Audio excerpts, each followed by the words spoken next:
O poder do hábito.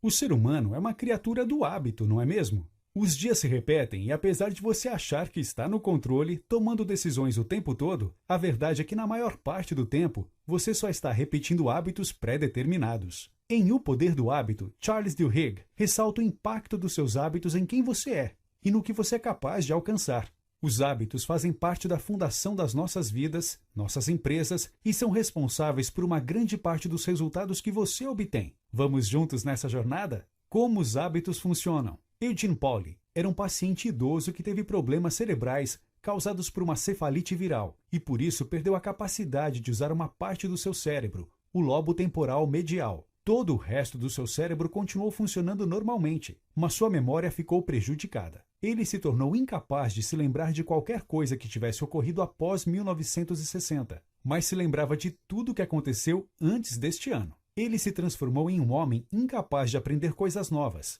e em segundos ele esquecia o que havia ocorrido no momento anterior. Ele não se lembrava nem onde ficava seu quarto ou sua cozinha em sua própria casa. Diariamente, para exercitar-se, sua esposa o levava para caminhadas ao redor do quarteirão. Porém, um dia, Eugene desapareceu e sua esposa ficou preocupada. Sua perda de memória poderia fazer com que ele se perdesse e nunca mais voltasse para casa. Por incrível que pareça, em apenas 15 minutos, seguindo sua rota diária, ele conseguiu retornar para casa. Alguns dias depois, Eugene já era capaz de fazer o percurso sozinho. Isso fez com que os cientistas o estudassem e descobrissem que os hábitos, suas práticas rotineiras, são armazenadas em uma área totalmente diferente do lobo temporal, responsável pela memória. Isso provou que nós aprendemos e tomamos decisões inconscientes sem a necessidade de nos lembrarmos sobre os fatos que levaram àquela decisão ou aprendizado.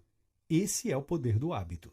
Acionando hábitos. Nosso cérebro é uma máquina poderosa. Ele está constantemente encontrando maneiras para se esforçar menos e automatizar rotinas, apenas para economizar energia. Um hábito funciona em um fluxo de 3 etapas. Gatilho. Alguma coisa acontece e seu cérebro entende esse gatilho como um chamado para entrar no modo automático e escolher qual rotina usar. Rotina é uma ação física, emocional ou mental, que é automaticamente acionada pelo gatilho. Recompensa. Um estímulo positivo ocorre e diz ao seu cérebro que aquela rotina funciona e por isso deve ser armazenada. Entender como os hábitos são acionados é importante, pois nos dá controle sobre nós mesmos. Ao entender os gatilhos e as recompensas, somos capazes de alterar, adaptar e criar novas rotinas. Como criar novos hábitos? O principal motivo pelo qual as pessoas estudam hábitos é para aprender a criar novos hábitos e reforçar hábitos positivos. Um hábito relativamente novo,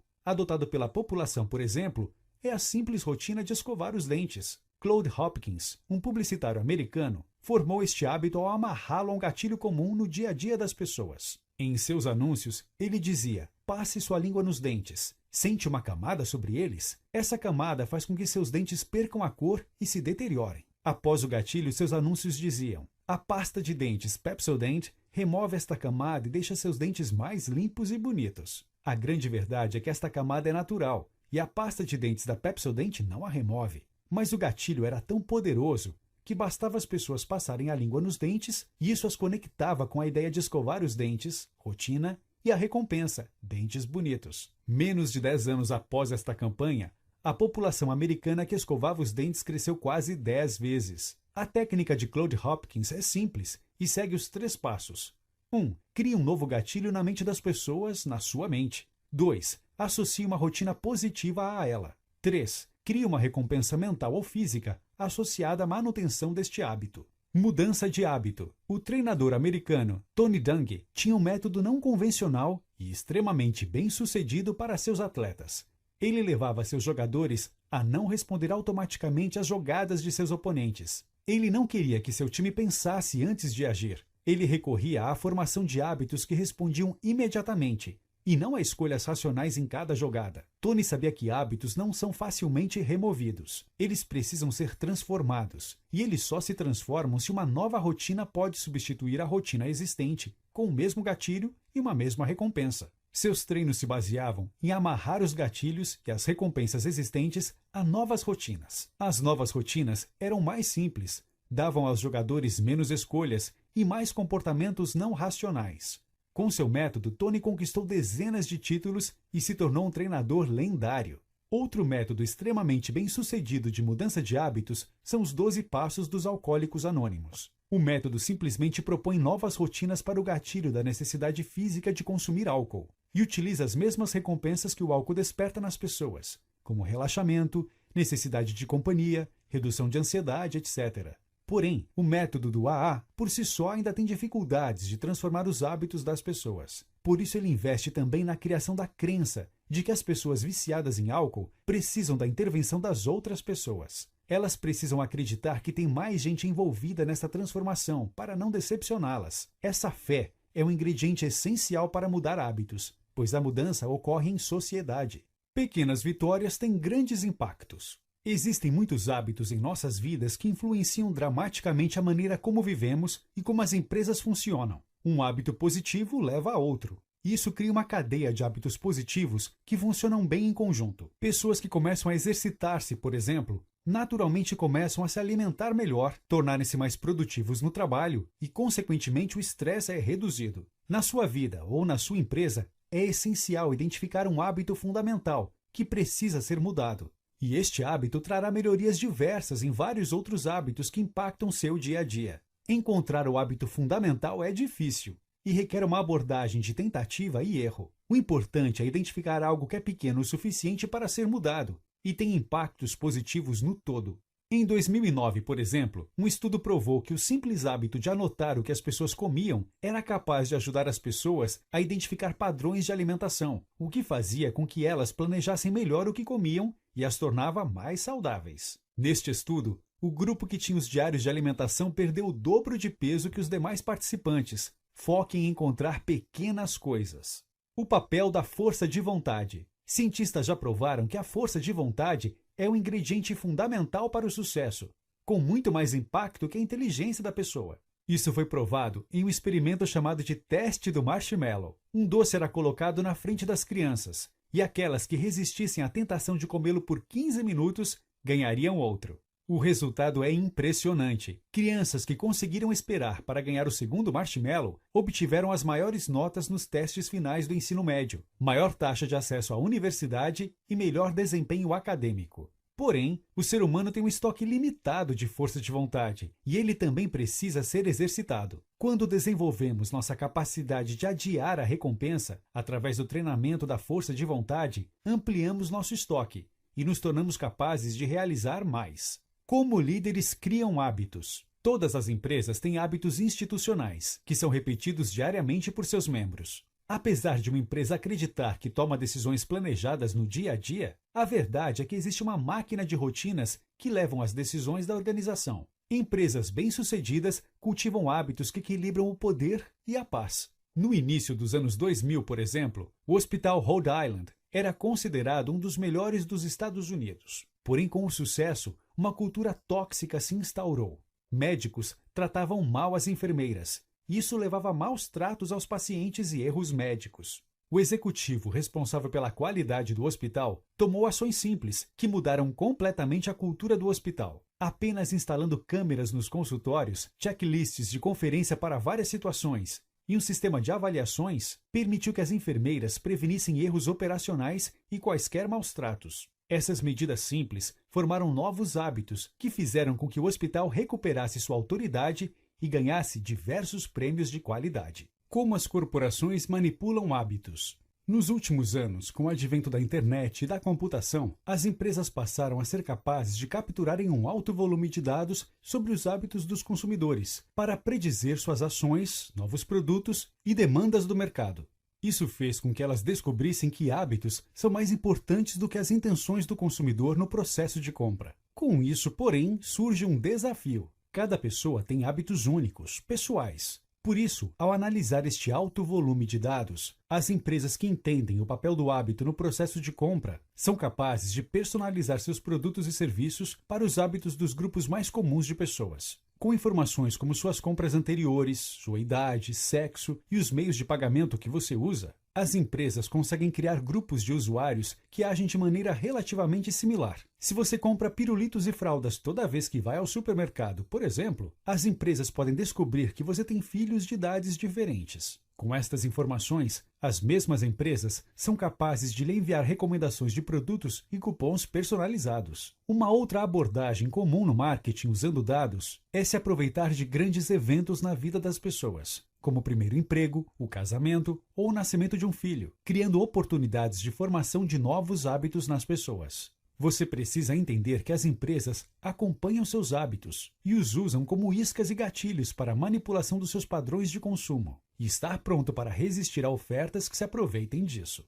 O hábito e a sociedade, criando movimentos. Em tempos de segregação racial nos Estados Unidos, uma história se destaca. Rosa Parks, uma mulher negra, desafiou o sistema e se assentou na parte branca do ônibus, que era dividido entre brancos e negros. E ela começou uma grande onda que culminou com o fim desta segregação através deste simples, mas poderoso gesto. Ela foi presa e quase imediatamente grupos começaram a distribuir panfletos e fazer um boicote ao sistema de transportes. O boicote se tornou um novo hábito da comunidade, gerou protestos e, eventualmente, a necessidade do Ato dos Direitos Civis de 1964 nos Estados Unidos. Rosa não foi a primeira pessoa a fazer isso, mas este também não foi apenas um ato desafiando o sistema. Ela tinha laços e amigos em sua comunidade. Os comportamentos que ocorrem sem planejamento racional, como o que ocorreu com Rosa, são muitas vezes os pilares das grandes mudanças na sociedade. Movimentos como este acontecem pois existem hábitos relacionados ao grupo de amigos, vizinhos e grupos com relação a uma causa. A ação de Rosa cresceu, pois foi adotada pela comunidade e as pessoas queriam demonstrar uma nova identidade e participar de um grupo que se unia através do desejo pelos direitos civis. O poder dos laços fracos explicam como um protesto pode deixar de ser apenas algo de um grupo de amigos e se tornar um movimento social forte. Convencer milhares de pessoas a buscar um mesmo objetivo é difícil, mas usar a ligação entre as pessoas para criar uma pressão de companheiros tende a funcionar para mudar os hábitos de uma sociedade. Somos responsáveis por nossos hábitos? Em 2010, um pesquisador de neurociência descobriu algo fascinante ao fazer exames de ressonância magnética, comparando cérebros de viciados em jogos de azar com jogadores casuais. Quando viam as máquinas de cassino rodando, o cérebro dos viciados sempre reagia com uma sensação de vitória, mesmo quando eles perdiam, enquanto os jogadores casuais registravam corretamente suas perdas na memória. Esse é um ponto-chave na formação de hábitos. Quando o viciado se recompensa em uma situação de derrota, isso cria um círculo vicioso que leva a mais jogadas e a maiores perdas. Os jogadores casuais só registram a recompensa quando param de jogar e isso evita a perda de dinheiro. Charles se pergunta sobre a moralidade disso. É correto formar hábitos que destroem a vida das pessoas? O jogador viciado é responsável pelas suas más decisões? Apesar do questionamento moral e de sermos incapazes de julgar de quem é a culpa, para Charles, uma vez que você entende que o hábito existe, você tem a habilidade de mudá-lo. Mudança de hábito, um guia prático. Uma vez que somos capazes de compreender o papel dos hábitos em nossas vidas, nosso principal desafio é transformá-los de acordo com nossa vontade. Siga estes passos para formar hábitos saudáveis. 1.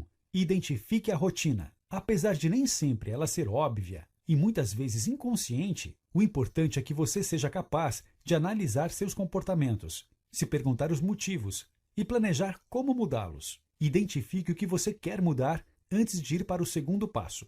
2. Experimente recompensas diferentes. Se você não consegue trocar rotinas ruins por novas rotinas, é preciso jogar com as recompensas. Se você está comendo comidas ruins e se alimentando de forma nada saudável antes de dormir, por exemplo, você deve substituir a recompensa desta rotina. Substitua a comida por um lanche saudável ou apenas descanse por alguns minutos. Depois disso, ligue um cronômetro, aguarde 15 minutos e pergunte-se se você ainda sente a mesma vontade de comer fast food. Se sim, você ainda não identificou o gatilho do hábito. Experimente recompensas diferentes, até que você descubra qual gatilho aciona aquele mau hábito. Se por acaso, neste exemplo, o gatilho era sua fome, entenda que você pode superar a fome comendo coisas diferentes como o lanche saudável. Se o gatilho deste hábito é cansaço, tire alguns minutos para descansar.